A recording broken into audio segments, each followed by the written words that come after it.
J'ai décidé d'utiliser le mouvement Ikkyo-mote pour illustrer l'entrée Naka-Irimi. Donc on a toujours évidemment la notion de Irimi. On va rentrer. Ici, la main rentre et nous on part vers l'intérieur. Cette entrée est évidemment plus dangereuse que le Soto-Irimi. C'est-à-dire que lorsqu'on fait Soto-Irimi, on va s'écarter de la main qui est libre. Ici, on va se rapprocher de la main qui est libre. À partir du moment où on se rapproche du partenaire, on rentre de toute façon dans une zone de danger, tant pour la personne qui attaque que la personne qui reçoit l'attaque.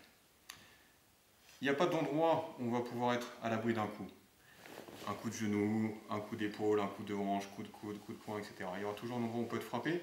Donc il est important de créer tout de suite un kuzushi aussi important que possible. Kuzushi, déséquilibre, déstructurer le partenaire en prenant un ascendant sur lui. Ici.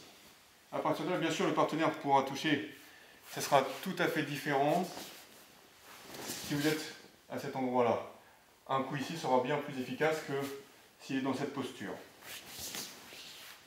Lorsque vous rentrez, il faut aussi résister à la tentation de repousser. On a très souvent peur lorsqu'une attaque arrive et on fait ce genre de choses. Le partenaire risque de repartir, revenir après. Donc vous voulez que, ici lors de votre entrée, le partenaire soit pris dans ses hanches. Vous voyez la position des talons. Si vous repoussez, il va reculer.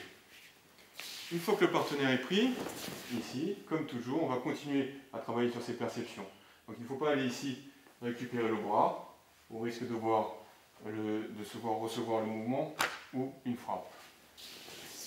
L'essentiel ici, là, sur le partenaire. Ici, à nouveau, il ne faudra pas pousser le partenaire, qui risque de reculer. Notre déséquilibre ici a déjà été créé, il nous importe de ne pas le perdre. Rentrez ici en créant un déséquilibre vers le haut, puis vers le bas. On veut créer un kuzushi.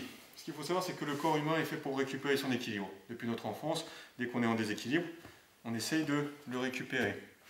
Et très souvent dans la façon de réaliser cette technique, ici, on voit ce type de mouvement. Ça fonctionne s'il garde ses pieds sur place. Si tu veux bien garder les pieds sur place, ici, là le mouvement peut fonctionner. Si le uke est libre, disponible, n'est pas ikidoka, c'est un mouvement qui a très peu de chances de réussir. Donc ici, une fois que vous avez réussi à créer ce mouvement, pendant qu'il y a cette attaque aux yeux, pendant qu'il est pris, on rentre ici chez lui. Déséquilibre vers le haut, puis vers le bas.